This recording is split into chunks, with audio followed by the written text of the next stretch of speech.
Halo semuanya, perkenalkan nama saya Krisna di sini yang akan mengajarkan kalian tentang Network Security Analysis. Nah, saya tidak sendiri ya, saya bersama teman saya juga yaitu Reza dan juga Panji. Nah, tanpa lama-lama kita langsung saja ke pelajarannya. Oke, kita langsung saja ke pengertian dulu. Apa sih Network Security Analysis itu? Nah, Network Security Analysis ini adalah proses mengidentifikasi, memantau, dan menganalisis keamanan jaringan untuk mendeteksi ancaman serangan serta kerentanan yang dapat membahayakan sistem jaringan.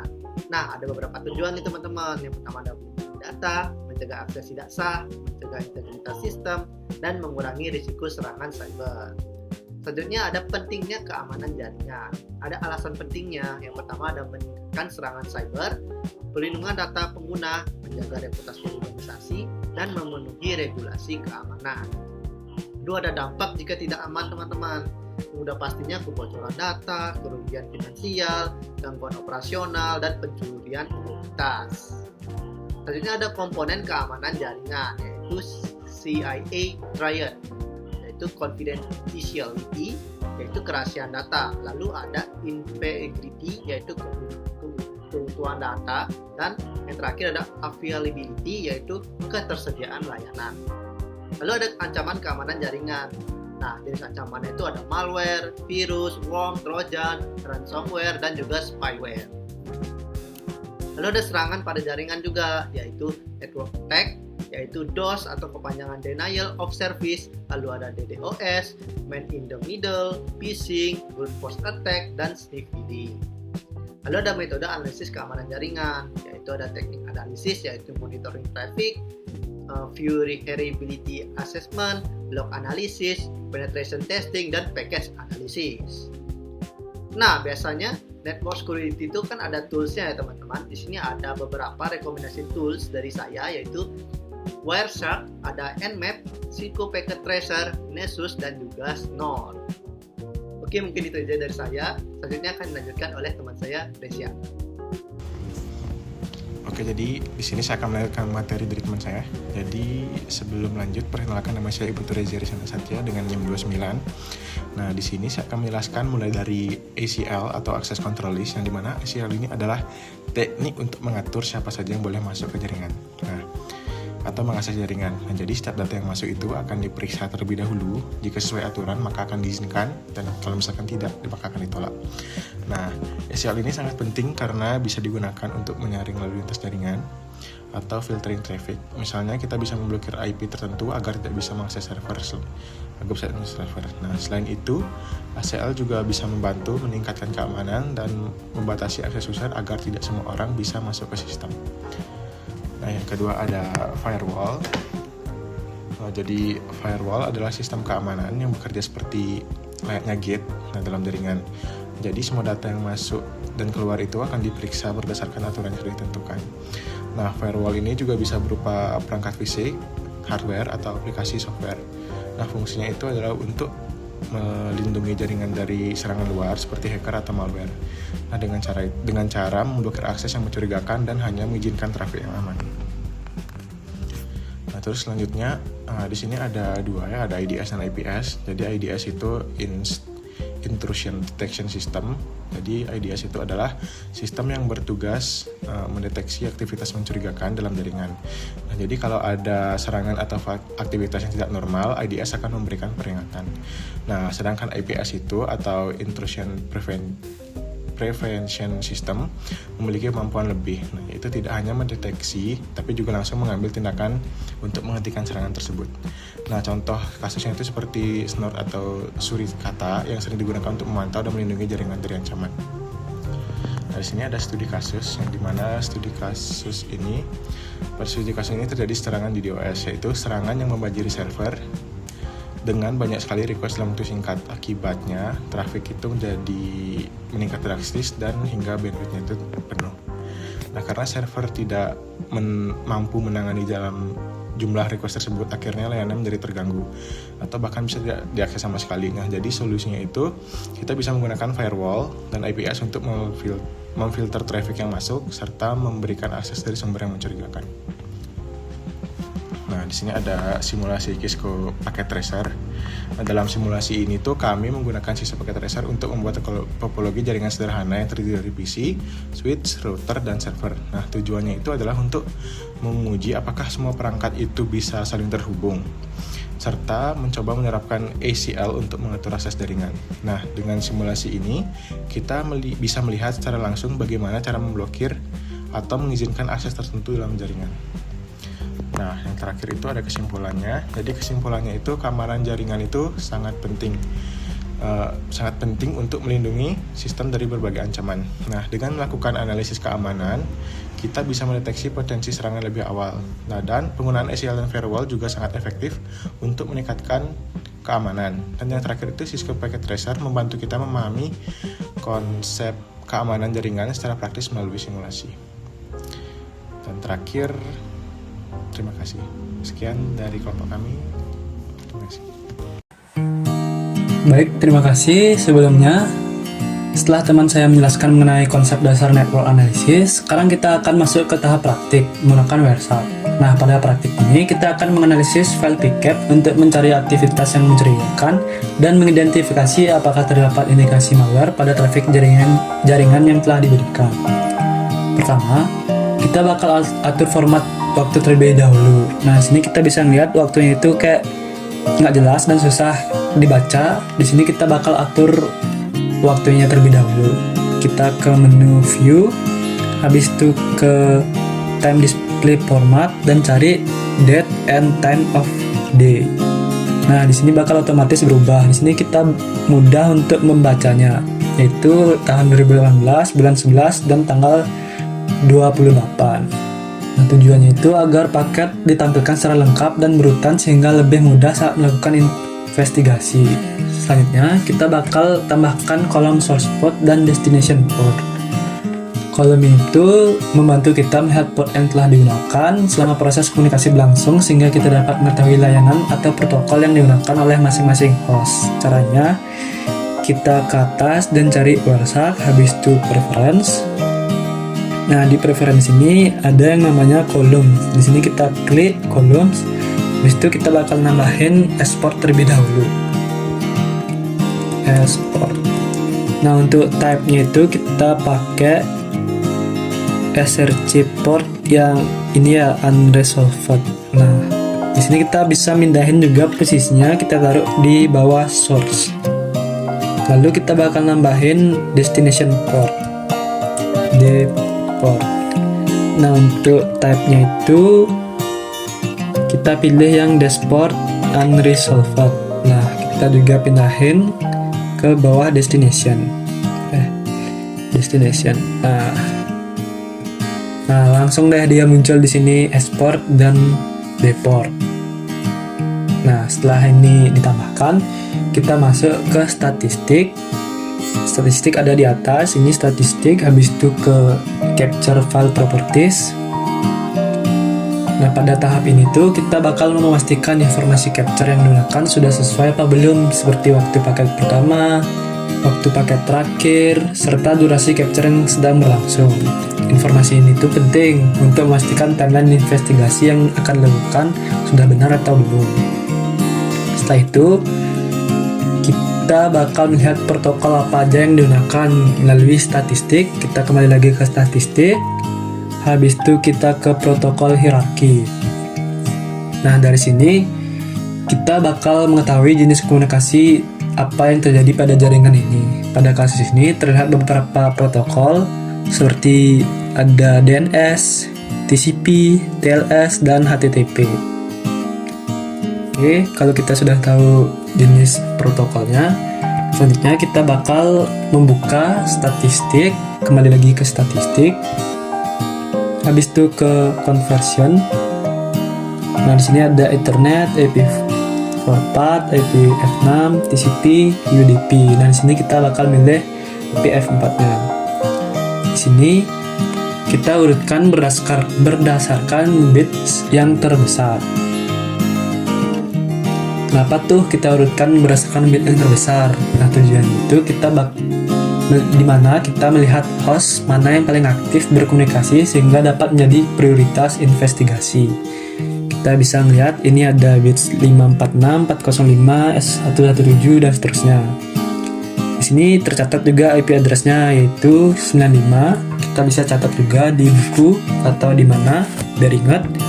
Kita catat yaitu 95 181 198 231. Nah, di bawahnya juga kita catat juga 176 32 33 108. Nah, di sini kita bakal pakai investigasi 2 IP address saja.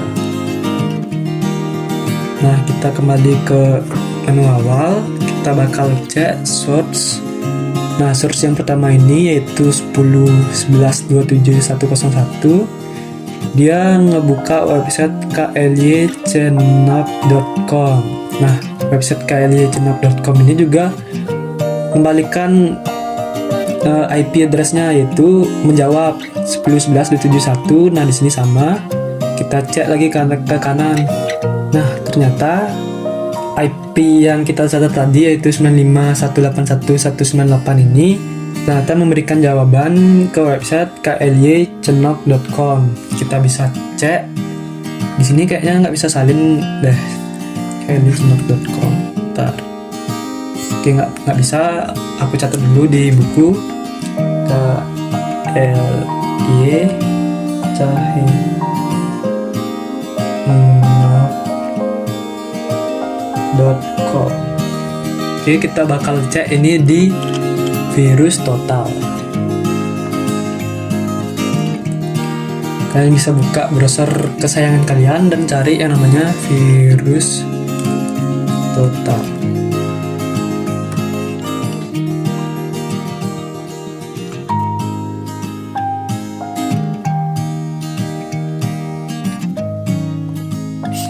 Nah, pilih paling atas saja. Habis itu URL dan ketik yang tadi klychnot.com.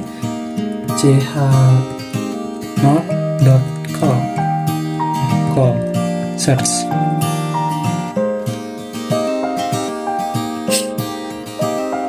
Waduh, 11. Nah, dari hasil pengecekan ini domain kly.com terindikasi mencurigakan dan berpotensi berhubungan dengan aktivitas malware. Nah, sini kalian bisa lihat juga tuh, ternyata merah-merahnya banyak banget. Selain domain KLY ini, kita bakal ngecek terhadap IP tersebut. Di sini kita buka tab baru aja ya, virus total.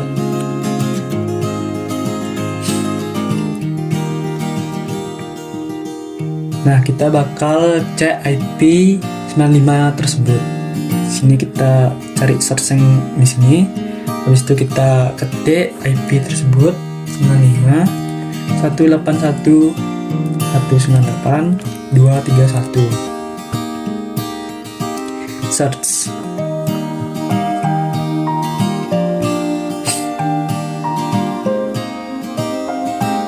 Waduh, 1% nih. Hasilnya ini menunjukkan adanya indikasi aktivitas mencurigakan sehingga IP ini perlu dianalisis lebih lanjut. 1% dan negaranya Rusia. Berikutnya kita akan mencari komunikasi HTTP yang melibatkan IP tersebut. Untuk melihat komunikasinya kita kembali ke WireShark terlebih dahulu.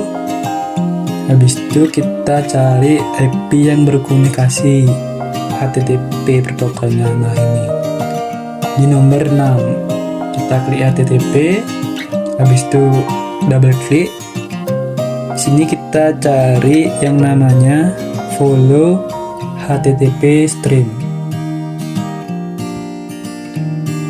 Waduh, nih apa nih, nggak ngerti saya, nggak bisa dibaca ya filenya ini. Nah, dari file ini termasuk executable yang berpotensi digunakan untuk menyelesaikan malware pada sistem korban. Kita lihat dulu.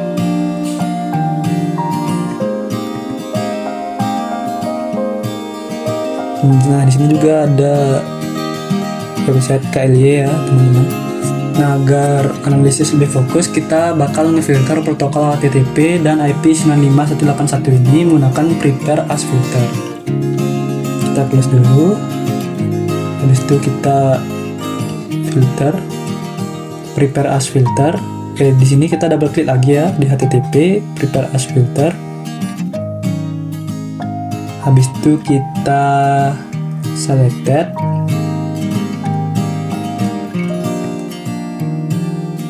dan IP address-nya kita selected.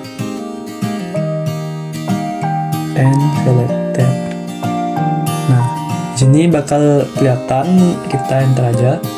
Nah, lihat terdapat ada 2 komunikasi HTTP yang terjadi. Dua komunikasi tersebut kemudian kita analisis kembali menggunakan follow HTTP stream. Kita cek lagi yang tadi yang baris 6 kita udah cek, kita cek yang baris 911. Cara ceknya kita kembali double klik dan ke follow HTTP stream. Nah, di sini juga sama kayak tadi, nggak bisa dibaca ini file. Nah, ini juga ada file arsip berformat RAR yang dikirim melalui komunikasi ini. Nah, berdasarkan temuan domain yang mencurigakan, IP yang terindikasi berbahaya serta adanya transfer file mencurigakan, dapat disimpulkan bahwa IP 95.181.198.231 ini terindikasi terlibat dalam aktivitas malware. Nah, setelah selesai menganalisis IP pertama, kita bakal lanjut ke tahap investigasi kedua, yaitu kita bakal investigasi IP 176.32.33 dan 106. Nah, di sini ada IP 176, kita cari yang HTTPS. TCP HTTP 176. Nah, di sini kita bakal lanjut seperti tadi, yaitu double klik, habis itu prepare as filter, selected, dan IP-nya kita double klik lagi, prepare as filter and selected. Nah, di sini bakal muncul langsung. Kita enter saja. Nah, di sini ada 3 IP 176, protokolnya HTTP. Kita bakal cek yang paling di atas. Cara ceknya itu juga sama, kita double klik, habis itu kita follow HTTP stream. Nah, di sini juga ada teks yang nggak bisa kita baca. Kita bakal lihat apakah ada URL atau apa yang mencurigakan. Nah, di sini ada URL domain chrimato.com. Kita bisa cek domain ini ke virus total, habis itu kita cek.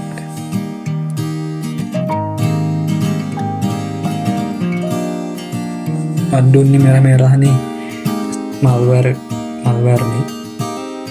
Hasilnya menunjukkan bahwa domain Chrimato ini juga memiliki indikasi berbahaya, sehingga menjadi salah satu indikator kompromi yang ditemukan pada proses investigasi ini. Nah, kita coba cek lagi yang nomor 2. Aduh, kenapa nih menang?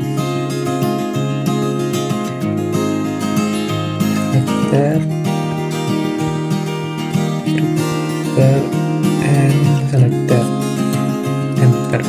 Nah, kita cek yang nomor 2,